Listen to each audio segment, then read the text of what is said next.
E aí, pessoal, sejam bem-vindos ao nosso canal. Hoje, a gente vai mergulhar na história de uma figura que é puro orgulho nacional, mas que também gera muita polêmica mundo afora. A pergunta que não quer calar: quem realmente inventou o avião? Os irmãos Wright ou o nosso Santos Dumont? Pois é, prepare-se, porque vamos contar a trajetória incrível desse brasileiro genial, o pai da aviação. Alberto Santos Dumont nasceu em 1873, numa fazenda em Minas Gerais, num lugar que hoje leva seu nome. Filho de um engenheiro e grande produtor de café, o famoso rei do café, ele cresceu cercado por máquinas a vapor e trilhos de trem. Desde pequeno, sua imaginação voava longe, enquanto os outros meninos brincavam com coisas comuns. Ele construía seus próprios brinquedos mecânicos e sonhava em conquistar os céus. Ele lia Júlio Verne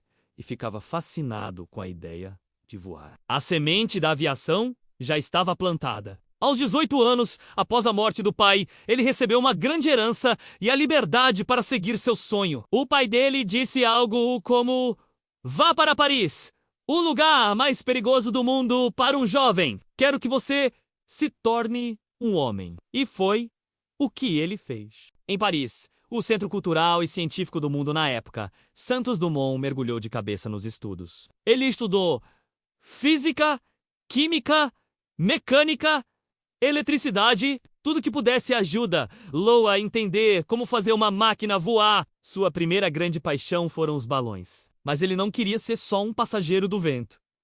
Ele queria ter controle. Foi aí que ele começou a projetar seus próprios dirigíveis. O primeiro, chamado Brasil, era minúsculo, quase um charuto voador. Ele subiu, voou, mas a dificuldade era controlar a direção. Ele não desistiu. Construiu o número 2, o número 3. Cada um com melhorias. A cada tentativa, um aprendizado. A imprensa parisiense começou a notar aquele brasileiro excêntrico e determinado. O grande momento com os dirigíveis veio em 1901. Um prêmio, o Prêmio Deutsche Dammerge, seria dado para quem conseguisse contornar a Torre Eiffel em um dirigível e voltar ao ponto de partida em menos de 30 minutos. Uma tarefa considerada impossível na época. Santos Dumont aceitou o desafio com seu dirigível número 6. A primeira tentativa quase terminou em tragédia, com o dirigível pegando fogo e ele pendurado a metros do chão. Mas ele não era homem de desistir. Pouco tempo depois, ele tentou de novo. Milhares de parisienses pararam para assistir. Ele decolou, navegou com maestria pelos céus de Paris, contornou a majestosa Torre Eiffel e voltou. Ele conseguiu, por questão de segundos, mas conseguiu. Santos Dumont se tornou uma celebridade mundial. Ele não só ganhou o prêmio, como dividiu o dinheiro com sua equipe e com os pobres de Paris, mostrando seu lado generoso. Ele era o herói do momento, o pequeno Santos.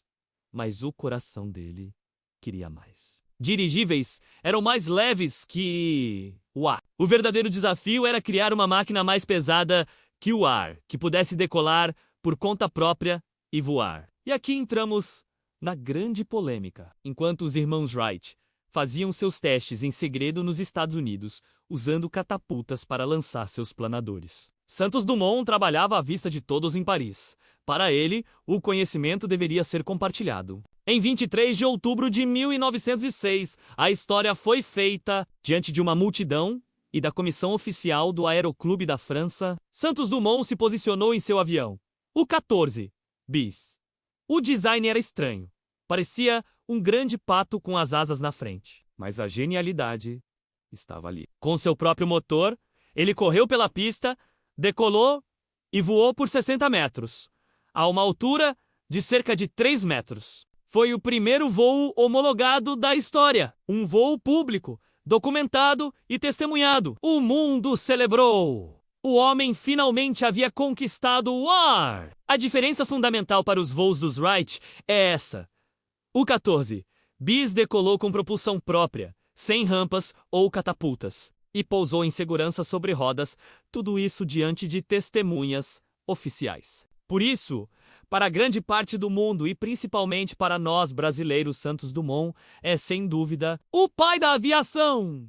Ele não patenteou suas invenções. Ele acreditava que voar era um presente para a humanidade. Depois do 14 bis, ele não parou. Criou o Demoiselle, um dos primeiros ultraleves da história. Era um avião pequeno, elegante e relativamente fácil de pilotar. Ele liberou os planos de construção para quem quisesse, sonhando que um dia todos pudessem ter seu próprio avião. Ele era um visionário, um homem à frente de seu tempo, que inventou também o relógio de pulso, simplesmente porque era mais prático para checar as horas enquanto pilotava. Infelizmente, a história de Santos Dumont também tem um lado triste. Quando ele viu sua maior invenção, o avião, sendo usada como uma arma de destruição na Primeira Guerra Mundial, seu coração se partiu. Ele, que sonhava em unir os povos, viu sua criação ser usada para separá-los e matá-los. Essa decepção, somada a um diagnóstico de esclerose múltipla, o mergulhou numa profunda depressão. Ele voltou ao Brasil, mas a tristeza o acompanhava. O estopim para seu fim trágico teria sido ver aviões do governo bombardeando brasileiros durante a Revolução de 1932, sentindo-se talvez responsável por aquela destruição.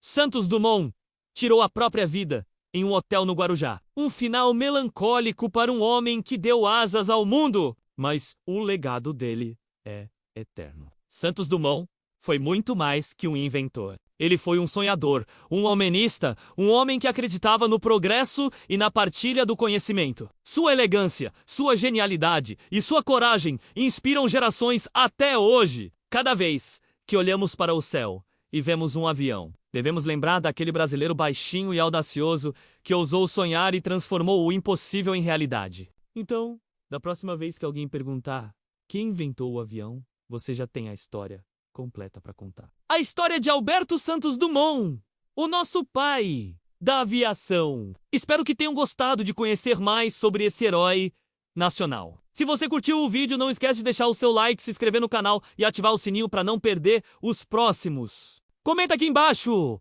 o que você mais admira na história de Santos Dumont. Muito obrigado por assistir e até a próxima.